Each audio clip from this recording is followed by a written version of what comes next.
They left an envelope on my dresser. No hug, no blessing, just a folded piece of paper with my name scribbled across it like a warning. Let's see how you face the guests when we won't be appearing at your wedding. That was my wedding gift, their absence, their sabotage. I remember staring at those words, my dress hanging behind me, my hands trembling, but not from heartbreak. No, what I felt was clarity. For the first time in years, I understood what they had always been, spectators of my downfall, investors in my humiliation. And they thought this would break me. Backstory. My parents were always loudest when I failed. My brother, their golden boy, could do no wrong. Every cent, every ounce of praise, every open door was for him. I was tolerated, not celebrated. When I graduated college, they skipped the ceremony to attend his networking dinner. When I landed my first job, they laughed, asked how long before I'd quit. And when I fell in love, they dismissed it as a phase.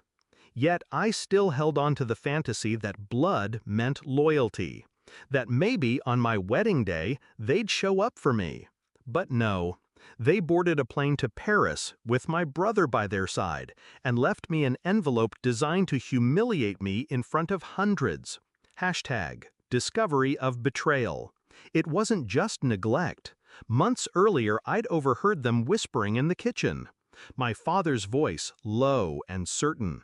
Don't worry, when the day comes, we won't be standing there smiling for her mistakes. She'll crumble, and she'll come crawling back.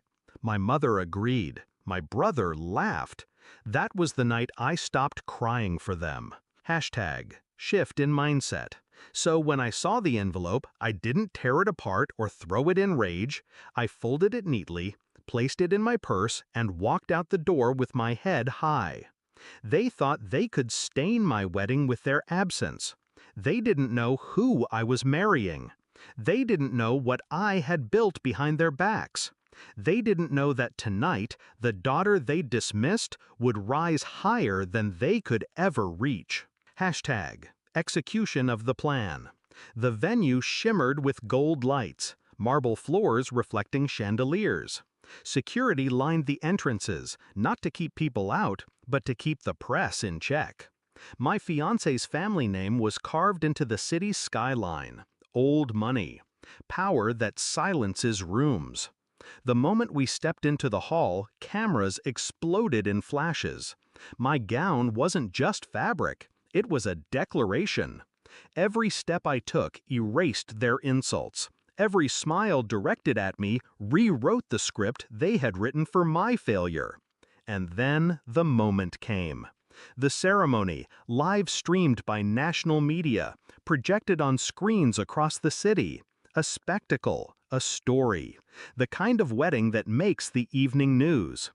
While vows were spoken and champagne poured, my phone buzzed in the corner of my purse. At first, once, then again, then endlessly. I didn't need to check, I already knew. Climax and confrontation.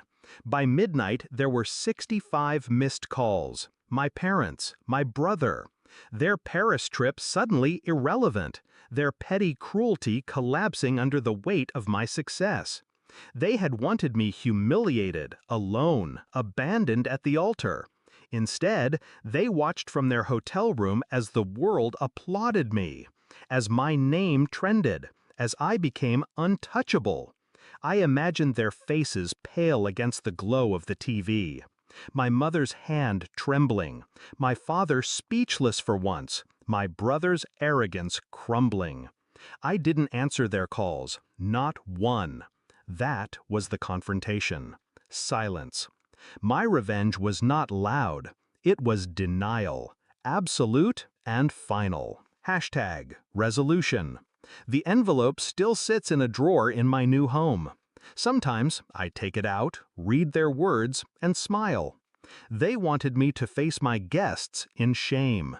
Instead, I faced the world in glory.